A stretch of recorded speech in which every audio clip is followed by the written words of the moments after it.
Eu não sei se já aconteceu com vocês, mas comigo já. De estar comendo alguma coisa bem gostosa, do tipo aquele picolé, aquele sorvete bem delicioso, e ele cair no chão. E você olhar assim para ele, e olhar ao lado, e ter vontade de pegar e lavar, para você chupar de novo. Ou aquele pirulito, ou aquele chocolate, que você está comendo com gosto, aquela manga que está escorrendo assim, né, do lado assim, e ela escapa da manga, você vai tentando pegar de todo jeito, mas ela cai e você olha do lado, e quando tem gente olhando, você não tem coragem de lavar. Ela sujou-se. Nesses momentos, a gente pensa sempre numa coisa: eu não vou assim fazê-lo, porque tem gente vendo. Ou então, eu não vou fazê-lo porque caiu num lugar que deve ter muita bactéria e eu não sei o que isso vai acontecer comigo. A história de Sansão é uma história mais ou menos assim. A história de um homem que foi escolhido por Deus antes de ser gerado. A sua mãe era uma mulher estéril. A palavra de Deus não declara o nome da sua mãe, mas do seu pai, Manoá. Eles eram da tribo de Dan, uma tribo que ficava no norte de Judá. Essa tribo, ela ficava nas fronteiras, nesta época de Sansão, com um povo muito poderoso, que começara como sendo um povo muito pequeno, minúsculo. No período em que o povo de Deus tomou a terra de Canaã, os filisteus eram insignificantes. Eles moravam na região litorânea, viviam de fazer cerâmicas, e quando Judá tomou posse daquele lugar, havia uma ordem de Deus, inclusive muito antes mesmo de Josué tomar o povo. Se os irmãos olharem comigo em Êxodo, no capítulo 34, a partir do versículo 10 até o versículo 17, há um alerta do Senhor acerca dos povos que habitavam naquela terra. Eu vou ler apenas o versículo 15 e 16. Para que não faças aliança com os moradores da terra, e não suceda que, se prostituindo eles com os deuses, e lhes sacrificando, alguém te convide e comas dos seus sacrifícios, e tomes mulheres das suas filhas para os teus filhos e suas filhas, e prostituindo-se com os seus deuses, façam também os seus filhos se prostituam com os seus deuses. Havia um alerta de Deus para o povo antes deles possuírem a terra de Canaã. E Deus disse ao seu povo: não façam aliança com o povo cananeu. Ao chegar na terra, os expulse de vez.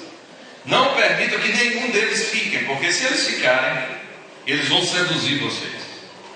Mas quando o povo toma posse da terra, e Judá, percebendo que os filisteus, eles eram mestres na arte da cerâmica, mestres também na arte da agricultura, eles permitem que eles permaneçam na terra, não somente os judeus, mas também as outras tribos em alguns lugares, para que eles pudessem pagar tributo a eles. Vocês ficam, mas de tudo que vocês produzirem, nos deem imposto. Paguem a gente o imposto. E permitiram que eles ficassem.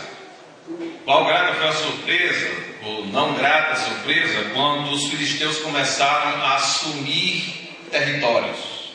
De um povo pequeno, eles começaram a se estender.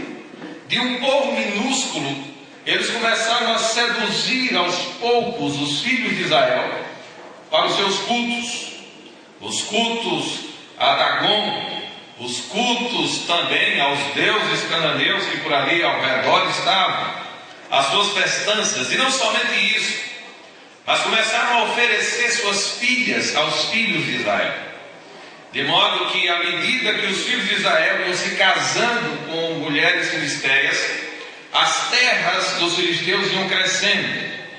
E a amizade e a forma diplomática de falar, o modo de ser dos filisteus, começou a ganhar força no sul de Israel, ao ponto de que, na época de Sansão, quase todo o sul já estava dominado pelos filisteus. Começou uma coisa pequena e se tornou grande.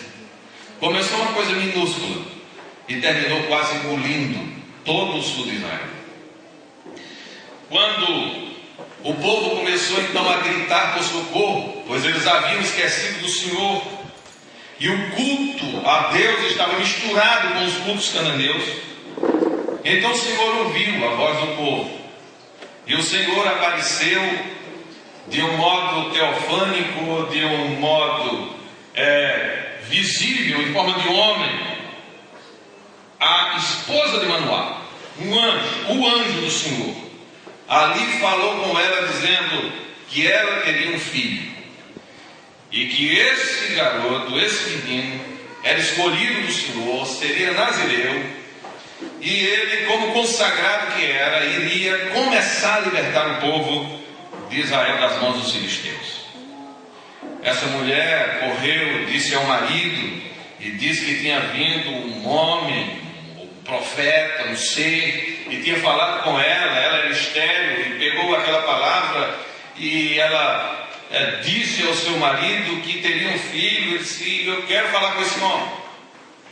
De um modo especial, Deus volta a falar com aquela família, e o Senhor se manifesta mais uma vez do mesmo modo, fala com Manoá, diz que aquilo mesmo que iria acontecer, disse como seria esse menino, que seria consagrado ao Senhor, nazireu, e que através dele ele ia começar a libertar o povo de Israel. Manoá pede para fazer uma comida, cozinhar um cabrito e oferecer a ele aquela alimentação, e ele aguarda. Não se sabe quanto tempo ele passou preparando aquele manjar, mas traz ao anjo, e o anjo, quando recebe aquela alimentação e está conversando também com Manoá, manifesta o seu nome. Ele pergunta o seu nome. Qual é o seu nome? Ele diz: eu pergunto, porque perguntas o meu nome, que é maravilhoso. E quando ele está comendo e o fogo pega ali, ele pede para que seja oferecido um holocausto ao Senhor. E quando o holocausto é oferecido com aquele maná, ou aqueles manjares, aquele cabrito, quando o fogo começa a pegar sobre aquelas pedras, então aquele anjo sobe na chama de fogo. Aquela imagem, eu fico imaginando, você já imaginou, você está comendo com alguém que está lhe trazendo uma notícia que é um milagre, e quando você está ali oferecendo a Deus, a Ele, um sacrifício a Deus, um sacrifício com aquele ser, talvez um profeta, você não sabe o que. Quando o fogo começa, então ele sobe no meio daquele fogo. Não foi para outra Manoá cair de joelhos com a sua esposa e dizer: nós vimos ao Senhor e nós vamos morrer. Essa imagem, esse contato, essa força sobrenatural é o modo pelo qual Sansão aparece. Por que esse menino era nazireu? Segundo o texto de Números, capítulo 6, versículo de 1 a 6, nós vemos as características de alguém que era nazireu. O nazireu tinha 3 características. O nazireu não podia comer, não podia beber, não podia tocar nem na semente, nem na casca, nem na folha, nem estar perto de nada que fosse da videira. Ele não podia ter contato algum daquilo que tivesse que fosse da uva. Nem a casca ele podia comer, nem da semente queimada ele podia mastigar, nada que fosse da uva, nem bebida forte que viesse da videira, ou nada. Uma outra coisa que um nazireu não poderia fazer durante o voto do nazireado era cortar o cabelo. quando alguém fazia voto de nazireado, a navalha não podia mais passar sobre a cabeça até o tempo que o voto acabasse. Aí ele raspava a cabeça. Mas Sansão, que foi escolhido desde o ventre, não poderia passar a navalha sobre a sua cabeça em hipótese alguma durante toda a sua vida. Era um nazireado longo. E ele, quando nasceu e fora consagrado a Deus, e fora colocado nas mãos de Deus, e recebe o nome de Sansão, que significa sol, talvez influenciado por uma cidade que ficava próxima a Zorá, que era Bet-Semes, ou cidade do sol. Esse menino, sol ou resplendor, ele é destacado, visto que sobre ele havia uma certa responsabilidade. E os seus pais, com toda certeza, contaram a ele qual era a sua missão. Sansão era consciente. Sansão fora bem educado pelos pais, afinal de contas, os seus pais viram ao Senhor. E essa responsabilidade, desde cedo, lhe fora repassada. Afinal de contas, ele era um libertador, escolhido. Mas uma outra coisa que ele não podia fazer como nazireu era tocar em nenhum cadáver. Ele não podia tocar em nada que fosse morto.